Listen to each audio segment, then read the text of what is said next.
We take this fluid and the machine spins it up to actually get all of these fibers internally inside. You can't even see them, but get them all lined up, and then it does a tension test on the droplet of fluid itself. Now, I'm not sure how well you're going to be able to see this, but I'm going to get the video in as tight as we can so you can see it.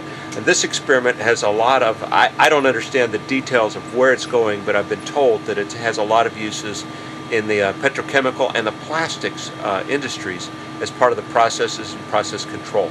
So let's come on in here tight and let's take a look at what's going on. It's right in here. There's a little gap between two silver cylinders that are right in there. I'll try to zoom it in.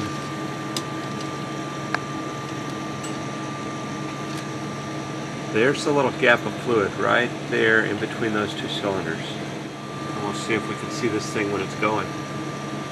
Okay, bear with me here.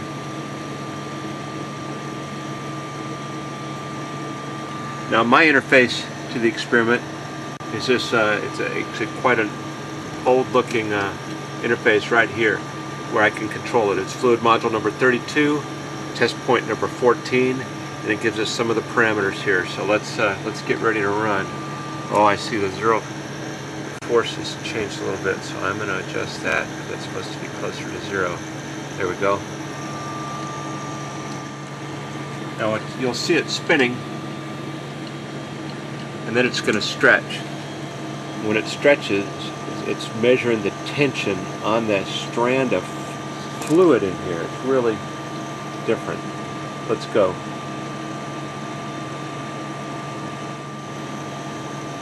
There we go.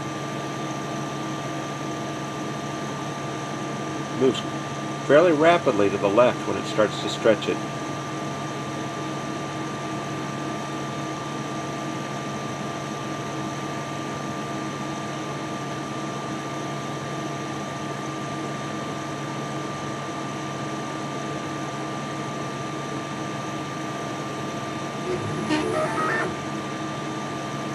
Here we go. You can see that strand, that fluid strand right in the middle. That's what it's measuring.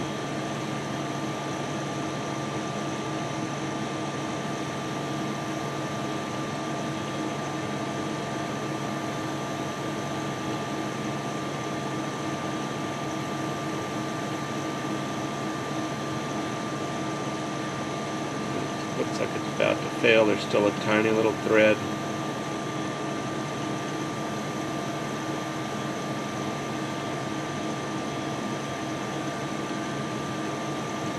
Still there. I think that thread gave way.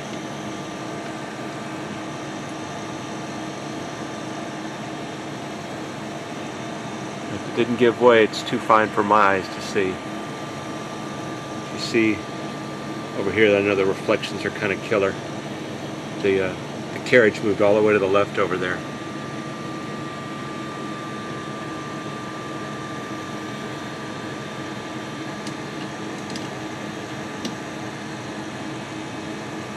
Anyway, that's a whole lot of setup for an experiment run that lasts, all the exciting parts, about 1 to 2 minutes.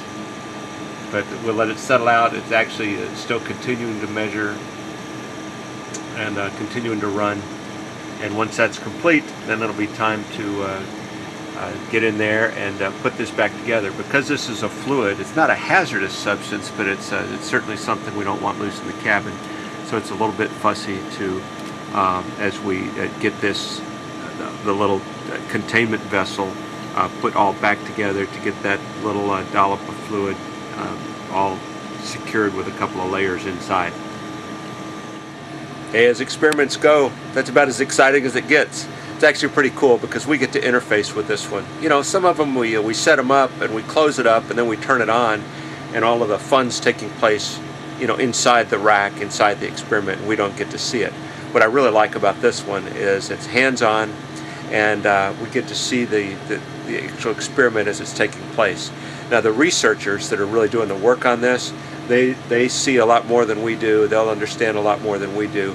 But these are really favorites of the crew, things like this where we get to interface with it and see it happen. Hope you guys enjoyed a little peek over our shoulder. See you later.